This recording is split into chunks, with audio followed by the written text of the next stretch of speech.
Hello students, तो आज की वीडियो के अंदर हम स्टडी करेंगे यहाँ पे definitions of acid and bases according to Arrhenius concept, according to Bronsted Lowry concept, according to Lewis concept.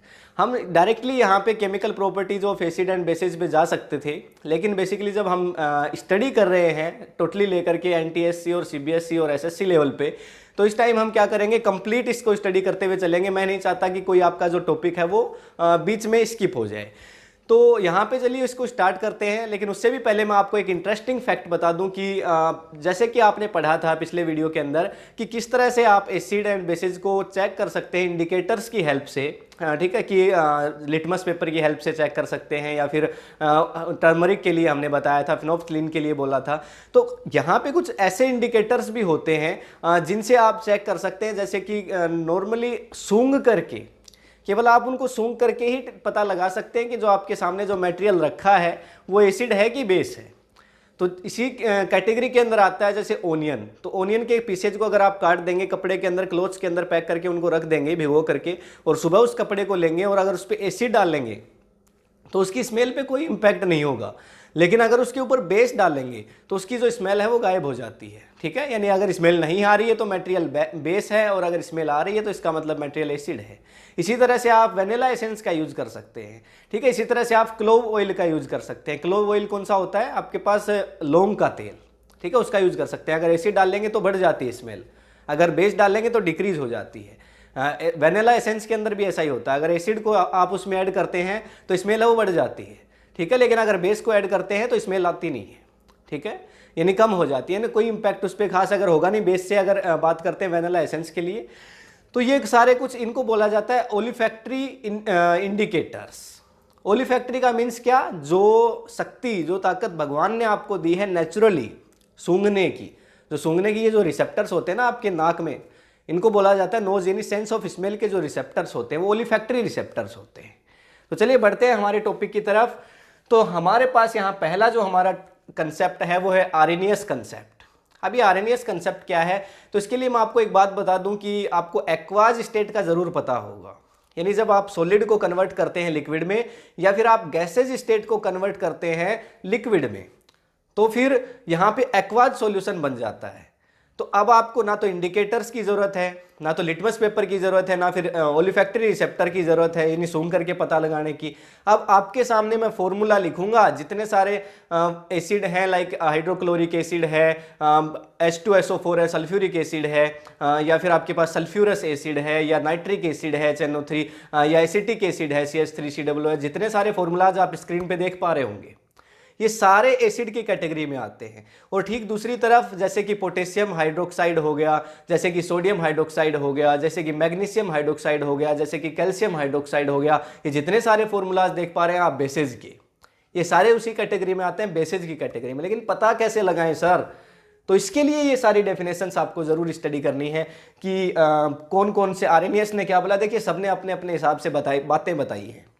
ठीक है, सबने अपने अपने मत रखे हैं कि इस एसिड और बेस को किस तरह से डिफाइन किया जा सकता है, कुछ कमियों को दूर करने का प्रयास किया है।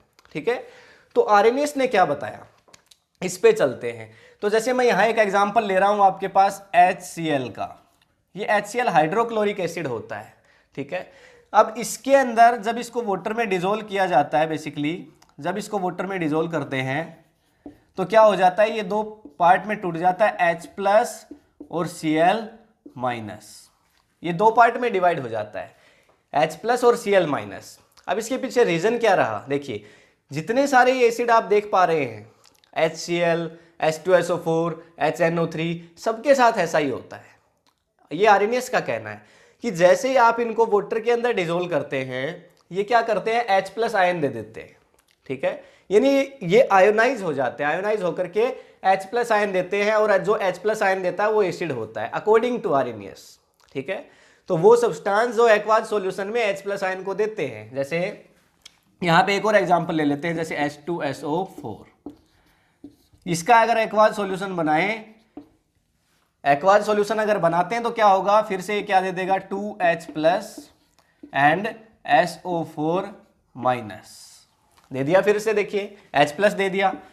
तो ये सिमिलरिटी होती है। और एग्जाम्पल की बात कर लेते हैं, जैसे यहाँ पे चलिए HNO3, HNO3, तो यहाँ पे हो जाएगा H plus and NO3 minus. इसका भी क्या बना दिया हमने, एक्वाज सॉल्यूशन बना दिया। यानी सभी में ये सिमिलरिटी होगी कि ये सभी जैसे ही इनको एक्वाज सॉल्यूशन यानी वाटर में डिसोल्व करेंगे आप, तो ये क्या देंगे, हाइड्रोजन आयन देंगे। क्यों, इनके अंदर आयनिक बॉन्ड प्रेजेंट होता है, और ये जो आयनिक बॉन्ड की ये प्रॉपर्टी होती है कि जब आप इसको वाटर के अंदर इन सब्सटेंस को डालते हैं तो क्या होता है, ये आयोनाइज हो जाते हैं, अलग अलग हो जाते हैं, पॉजिटिव नेगेटिव दो, यानी मेटल नॉन मेटल जुड़ करके बनाते हैं। ये हाइड्रोजन है ना, ये बेसिकली क्या करता है, मेटल्स की प्रॉपर्टी को शो करता है। जैसे कि जितने सारे मेटल्स पॉजिटिव आयन बनाते हैं, हाइड्रोजन भी पॉजिटिव आयन बनाता है। ऐसा हुआ क्यों, क्वेश्चन ये है कि ऐसा हो क्यों रहा है। तो देखिए, ये जो हाइड्रोजन है ना, ये बहुत पावरफुल है, ये जो हाइड्रोजन है बहुत पावरफुल है। ये H plus ion more reactive होता है, तो ये तुरंत रिएक्ट कर जाता है वाटर के साथ। जैसे हमने इसको वाटर में डिसोल्व किया ना, तो इसने वाटर के साथ रिएक्ट कर ली। कैसे, जैसे हमारे पास था क्या था, वाटर, तो हमने तो इस एसिड को लिया और वाटर में डिसोल्व किया। जब डिसोल्व किया तो ये जो H प्लस आयन था, इसने इसके साथ रिएक्ट कर लिया वाटर के साथ, और क्या बना दिया, इसने बना दिया H3O प्लस, इसने हाइड्रोनियम आयन बना दिया। ये जो देख रहे हैं ना, ये है हाइड्रोनियम आयन। कौन सा आयन, हाइड्रोनियम, ये हाइड्रोनियम आयन है। इसने वाटर के साथ रिएक्ट करके और हाइड्रोनियम आयन को क्रिएट कर दिया, और जिससे हमें पता चला कि ये एसिड्स है।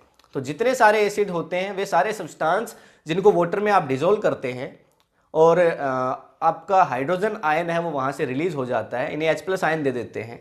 ठीक है, और क्यों देते हैं, क्योंकि ये जो H प्लस आयन है ये बहुत पावरफुल होता है, मोर रिएक्टिव होता है, तो ये वाटर के साथ रिएक्ट करके और हाइड्रोनियम आयन बना देता है।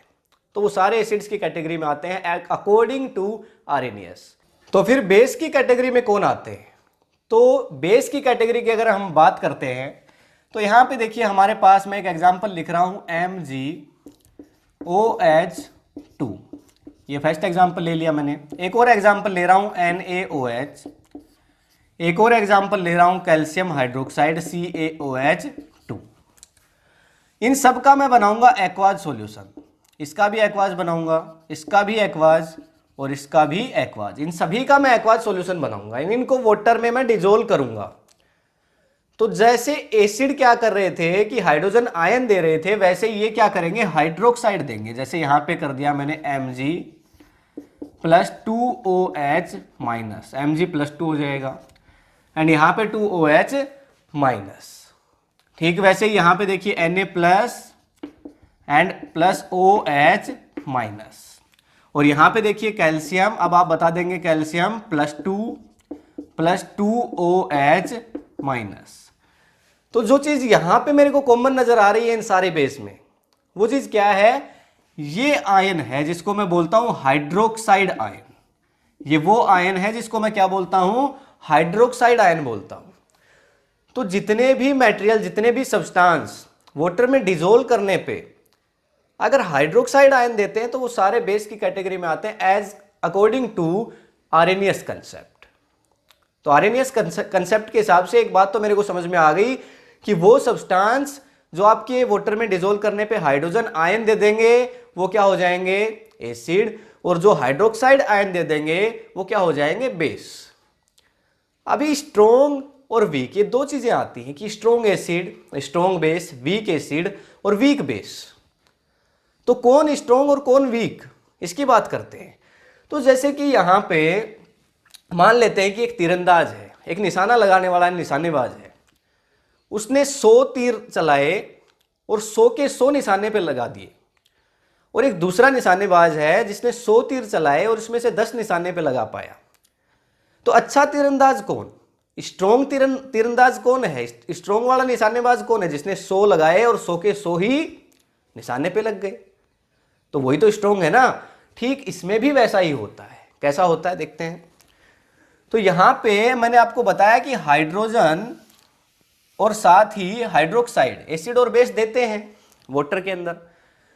तो जो पूरी तरह से, जैसे यहां पे अगर मैंने ले लिया HCl, तो HCl को अगर मैं वाटर में डिसोल्व करूं तो अगर मैंने इसके 100 मॉलिक्यूल्स लिए, अगर मैंने इसके 100 मॉलिक्यूल्स लिए और ये सारे के सारे जो 100 मॉलिक्यूल्स हैं ये H plus and 100 Cl minus इसमें टूट जाएंगे, तो मैं बोलूंगा ये स्ट्रॉन्ग एसिड है। क्या बोलूंगा? स्ट्रॉन्ग एसिड है। अगर मैंने 100 मॉलिक्यूल्स लिए और वाटर में डिसॉल्व करने पे सारे के सारे ही टूट गए, सारे जो मॉलिक्यूल्स थे वो आयोनाइज हो जाएंगे, तो मैं बोलूंगा कि ये स्ट्रॉन्ग एसिड है। और अगर मैं दूसरा एग्जांपल लूं जैसे CH3COOH जो कि एक एसिटिक एसिड है, इसका एग्जांपल लूं तो इसमें से तो केवल 10 ही हो पाते हैं, सारे तो हो ही नहीं पाते हैं। अगर मैंने यहाँ पे 100 लिए तो बेसिकली 100 नहीं टूटते हैं, यहाँ पे कितने टूटते हैं? 10 ही टूट पाते हैं H प्लस और CH3COO माइनस में। किसमें टूटता है ये? CH3COO minus and plus H plus, इसमें टूटता है। तो ये सारे टूटते नहीं हैं, थोड़े से टूटते हैं, 10 टूटते हैं, 20 टूटते हैं, 30 टूटते हैं बस। तो जिसमें जितने ज्यादा आयोनाइज हो जाएंगे, यानी जो जितना अच्छा टूट सकता है वो उतना ही आपका स्ट्रॉन्ग एसिड होता है। जो जितना कम टूटता है वो उतना ही वीक होता है। ऐसा ही सेम बेस के साथ भी है। अगर मैंने सोडियम हाइड्रोक्साइड लिया, NaOH लिया, जैसे यहाँ पे मैंने लिया NaOH, और अगर ये पूरा जो NaOH है इसके 100 मैंने लिए और 100 के 100 अगर Na प्लस और OH माइनस में टूट गई तो इसका मतलब ये स्ट्रॉन्ग बेस है। नहीं टूट पाए तो यहाँ पे क्या है? वीक बेस है। समझ गए बात को? तो स्ट्रॉन्ग और वीक में तो कंफ्यूज होने वाली बात ही नहीं है भाई। अच्छा तीरंदाज कौन? जो 100 के 100 निशाने पे लगाए। हल्का तीरंदाज कौन? वीक कौन? जो कि 100 लगाए पर 10-20 लगे, 100 ना लगा पाए, है ना? तो ठीक वैसा इनके साथ होता है। स्ट्रॉन्ग एसिड और स्ट्रॉन्ग बेस और वीक एसिड और वीक बेस, इस तरह से हम फाइंड आउट कर सकते हैं। अगले कंसेप्ट की बात कर लेते हैं, और अगले कंसेप्ट की जरूरत क्यों है इसकी भी बात कर लेते हैं। जरूरत इसलिए है कि कुछ ऐसे मटेरियल्स हैं जिनको आप पता नहीं लगा सकते कि वो एसिड है या बेस है इस कंसेप्ट के बिना। तो ऐसा एक एग्जांपल मेरे पास है, जैसे यहां पे मैं ले लेता हूं NH3। अब बताइए मुझे ये एसिड है या बेस है? तो इसका पता नहीं लगा सकते उस आरएनएस वाले मेथड से, क्योंकि ना तो ये H प्लस देगा वाटर में डिसॉल्व करने पे, और ना ही यहाँ पे ये हाइड्रोक्साइड आयन देगा। तो H प्लस नहीं देगा तो आप एसिड नहीं बोलेंगे, और हाइड्रोक्साइड आयन नहीं देगा तो आप बेस नहीं बोलेंगे। तो इसके लिए फिर दूसरा कंसेप्ट आता है ब्रोंस्टेड-लोरी कंसेप्ट। ये जो ब्रोंस्टेड-लोरी कंसेप्ट है ना, ये क्या कहता है? ये कह रहा है कि जो प्रोटॉन दे देता है, देखिए सेम बात है, वहां पे उसने क्या दिया? H प्लस आयन दिया, H प्लस आयन दे दिया ना, प्रोटॉन दे दिया। ठीक वैसे यहां पे ये क्या कर देता है? प्रोटॉन को डोनेट कर देता है। जो प्रोटॉन को डोनेट कर देता है वो एसिड होता है, जो प्रोटॉन को एक्सेप्ट कर लेता है वो बेस होता है। जो डोनेट करेगा वो एसिड, जो एक्सेप्ट कर लेगा वो बेस हो जाएगा। ठीक है, देखते हैं एग्जांपल से। तो यहां पे देखिए मैं लिख देता हूं बेसिकली H प्लस और A, ठीक है, और यहां पे मैं इसको थोड़ा सा आगे चलिए इसके साथ रिएक्ट करवा देता हूं B की, और इसके साथ लिख देता हूं A plus H plus B। ये जो H प्लस आप देख रहे हैं ना, यही प्रोटॉन है। ये क्या है? ये प्रोटॉन है, ठीक है। और ये जो प्रोटॉन जो दे दिया है इसने यहां से, किसको दे दिया? B को। पहले A के पास था, ठीक है, तो पहले किसके पास था? ये A के पास था, और अब ये किसके पास चला गया है? B के पास चला गया है। यानी A ने तो दे दिया इसको, और जब A ने इसको दे दिया है तो फिर A क्या है? हमने बोला कि जो प्रोटॉन को डोनेट करेगा, जो प्रोटॉन को डोनेट करेगा वो कौन होगा? एसिड होगा, और जो प्रोटॉन को एक्सेप्ट कर लेगा वो क्या होगा? बेस होगा। समझ गए बात को? यानी अकॉर्डिंग टू ब्रोंस्टेड-लोरी कंसेप्ट, जो प्रोटॉन को डोनेट करेगा, दे देगा, ले जा भैया ले जा, मुझे नहीं जरूरत है, तो वो तो एसिड है। और जो एक्सेप्ट कर लेगा, भाई मुझे दे दे प्रोटॉन की, मुझे बड़ी जरूरत है, तो वो क्या हो जाएगा? बेस हो जाएगा। ये तो पता होगा ना आपको इलेक्ट्रॉन और प्रोटॉन्स क्या है। एटम के अंदर इलेक्ट्रॉन, प्रोटॉन, न्यूट्रॉन्स प्रेजेंट है, और ये जो प्रोटॉन्स हैं इनके ऊपर पॉजिटिव चार्ज है, इलेक्ट्रॉन्स होते हैं उन पर नेगेटिव चार्ज है, जो इलेक्ट्रॉन दे देता है उस पर पॉजिटिव आता है ना। तो यहाँ पे इसने प्रोटॉन को डोनेट किया है, ठीक है। तो इसने प्रोटॉन को जब डोनेट कर दिया तो ये एसिड हो गया, और जब इसने एक्सेप्ट कर लिया तो ये बेस हो गया। ऐसा एक एग्जाम्पल से समझते हैं। चलते हैं एग्जाम्पल्स को देखते हैं। तो एक एग्जाम्पल को राइट डाउन करता हूं यहाँ पे, जिससे आपको समझ आ जाए। तो यहाँ पे देखिए मैं एग्जाम्पल लेता हूं वाटर प्लस NH3। अब यहां पे क्या होगा बेसिकली कि ये बनाएगा NH4 प्लस OH माइनस। यहां पे आप देखिए एक चीज हुई है, यहां पे आप देख पा रहे होंगे, तो इसको मैं ऐसे लिख देता हूं 2H, ठीक है, या फिर मैं इसको ऐसे भी लिख सकता हूं, चलिए OH2। तो ये हाइड्रोजन कितने हैं इसके पास? 2 हैं, 2 है ना, लेकिन रिएक्टेंट में 2 हैं। अब प्रोडक्ट में देखिए यहां पे हाइड्रोजन कितने हैं, यहां पे तो एक ही है। अच्छा, इसके पास देखिए हाइड्रोजन कितने हैं, अभी 3 है, और इसके पास हाइड्रोजन कितने हैं? 4 है। प्रोटॉन को एक्सेप्ट किसने किया?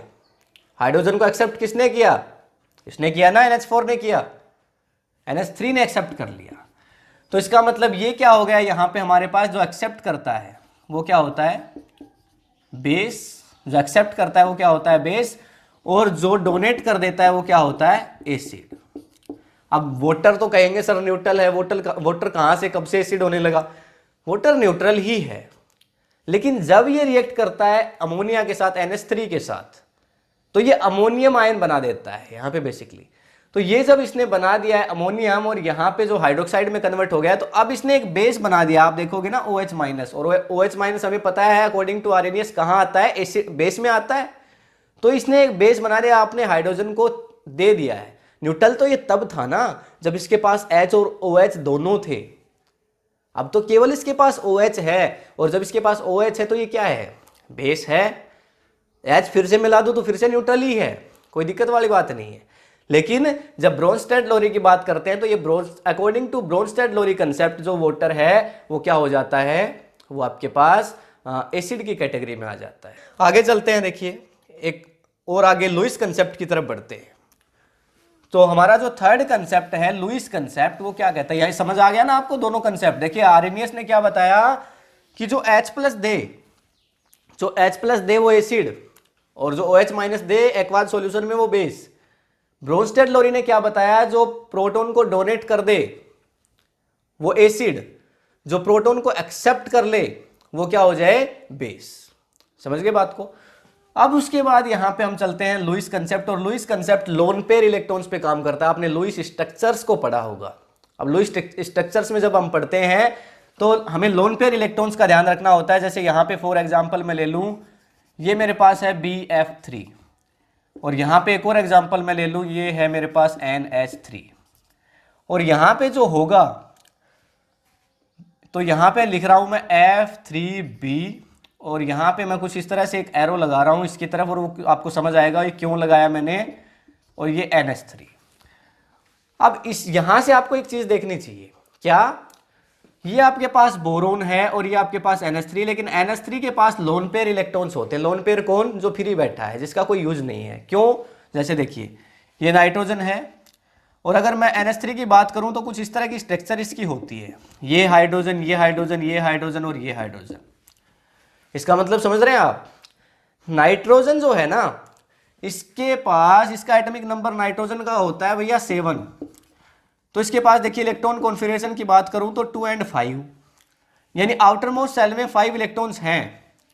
लेकिन हाइड्रोजन ने कितने यूज किए हैं? देखिए यहां पे 1 2 NH3 तो है, 4 भी नहीं है बेसिकली, 3 है हमारे पास। तो चलिए एक ये 3 हाइड्रोजन हो गए, तो कितने यूज किए हैं? देखिए 3 इलेक्ट्रॉन यूज किए, 1 2 और 3, बचे कितने? 5 में से 3 गए, 2 बचे। मैथ तो आती है हमें। अच्छा, ये देखिए यहां पे एक लोन पेयर इलेक्ट्रॉन तो अभी भी बचा हुआ है। तो यहां पे देखिए इसके पास तो लोन पेयर इलेक्ट्रॉन्स की कमी है। बोरोन का आपको पता है एटॉमिक नंबर कितना होता है? 5 होता है। अच्छा 5। BF3 की भी स्ट्रक्चर देख लेते हैं। ये बोरोन, ये फ्लोरीन, ये फ्लोरीन और ये फ्लोरीन। बोरोन का एटॉमिक नंबर होता है 5, यानी इलेक्ट्रॉन कॉन्फ़िगरेशन की बात करूं तो 2 and 3, 3 इलेक्ट्रॉन है भैया।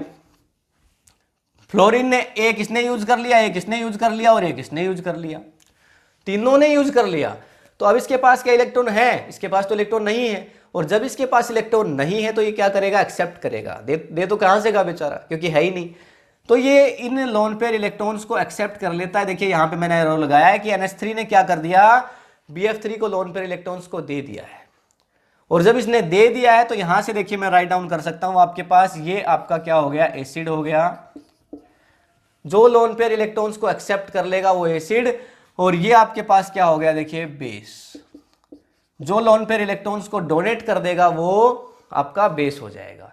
तो NH3 ने डोनेट कर दिया, यानी जिसके पास लोन पेयर इलेक्ट्रॉन्स प्रेजेंट होते हैं वो आप कहें तो क्या है, बेस है। और जो जिसके पास लोन पेयर इलेक्ट्रॉन्स की कमी होती है वो आपके पास आप कहें तो क्या है, एसिड है। तो यहां से फिर हम डेफिनेशन दे सकते हैं हमारी कि according to Lewis concept acid are those substance which are electron pairs acceptor and bases are those substance which donates or give up electron pairs। तो जो इलेक्ट्रॉन पेयर्स को डोनेट कर देते हैं, जो इलेक्ट्रॉन पेयर्स को डोनेट कर देते हैं वो बेस होते हैं, जो इलेक्ट्रॉन पेयर्स को एक्सेप्ट कर लेते हैं वो एसिड होते हैं। समझ गए बात को? तो ये लुईस कंसेप्ट है। ठीक है, मेरे ख्याल से आपको समझ आ गया होगा कि आर्रेनियस कंसेप्ट क्या है, ब्रोंस्टेड-लोरी कंसेप्ट क्या है और लुईस कंसेप्ट क्या है। सिंपल सी बात है, जो आर्रेनियस ने क्या बताया, देखिए फिर से एक बार रिमाइंड करवा देता हूं। जो हाइड्रोजन दे देगा एक्वास सॉल्यूशन में, जो और क्यों दे देगा, क्योंकि हाइड्रोजन आयन बहुत पावरफुल है, वो रिएक्ट कर लेता है तुरंत। वाटर में डिजोल्व किया नहीं कि वाटर के साथ रिएक्ट हुई नहीं, वाटर के साथ रिएक्शन हो जाती है उसकी। ठीक है, तो हाइड्रोजन जो दे देगा वो एसिड है, जो हाइड्रोक्साइड देगा वो बेस है। फिर स्ट्रॉन्ग एसिड स्ट्रॉन्ग बेस कौन है, जो सबसे अच्छा निशानेबाज, पूरे के पूरे 100 के 100 तीर निशाने पे, वो स्ट्रॉन्ग, जिसके 10-20 लगे वो वीक। ठीक है, दूसरा ब्रोंस्टेड-लोरी कौन है, जो प्रोटॉन को डोनेट कर दे वो एसिड, जो प्रोटॉन को एक्सेप्ट कर ले वो बेस। समझ गए बात को? जो प्रोटॉन को डोनेट कर दे वो एसिड, जो प्रोटॉन को एक्सेप्ट कर ले वो बेस। लुईस कंसेप्ट में क्या, जो इलेक्ट्रॉन पेयर्स को, लोन पेयर इलेक्ट्रॉन्स को एक्सेप्ट कर ले वो एसिड, जो डोनेट कर दे वो बेस। सिंपल से फंडामेंटल्स थे आर्रेनियस, ब्रोंस्टेड-लोरी, लुईस कंसेप्ट। ये कुछ डेफिनेशंस थी जो आपको समझनी जरूरी थी। NTSC वगैरह कंपटीशन एग्जामिनेशंस के अंदर इस तरह के क्वेश्चंस हैं वो आपसे पूछे जाते हैं, तो आपको एक रिएक्शन दे दी जाएगी और बताया जाएगा कि बताइए इनमें से कौन लुईस एसिड है, कौन लुईस बेस है, कौन ब्रोंस्टेड-लोरी एसिड है, कौन आर्रेनियस एसिड है या आर्रेनियस बेस है। इस तरह की चीजें आपसे पूछी जाती है, तो फिर आपको बताना पड़ेगा। और आज जब आप बता पाएंगे क्योंकि आपको ये कंसेप्ट पता है। समझ गए बात को? तो आज की वीडियो के अंदर इतना ही। नेक्स्ट वीडियो के अंदर हम स्टार्ट करने जा रहे हैं कि जो केमिकल प्रॉपर्टीज हैं एसिड एंड बेसेज की, मेटल जब एसिड के साथ रिएक्ट करता है तो क्या होता है, ये अगले वीडियो के अंदर हम स्टार्ट करेंगे। अगर ये वीडियो आपको इन्फॉर्मेटिव लगा है तो अपने फ्रेंड्स के साथ शेयर करिए। अगर अभी तक अगर आपने हमारे चैनल को सब्सक्राइब करके नहीं रखा हुआ है तो कर लीजिए। ठीक है, ताकि आगे आने वाले जितने नोटिफिकेशन हैं वो आपको मिलते रहें। काफ़ी सारे इंफॉर्मेटिव वीडियोज़ कंप्लीट हम बुक को कवर करेंगे, कंप्लीट बुक को हम कवर करने वाले हैं। CBSE की पूरी 10th क्लास की बुक को कवर करेंगे। ठीक है, उसके बाद आगे भी और भी चीज़ें आएंगी, पर अभी के लिए इतना। तो ठीक है, मिलते हैं नेक्स्ट वीडियो में, तब तक के लिए thank you, have a nice day.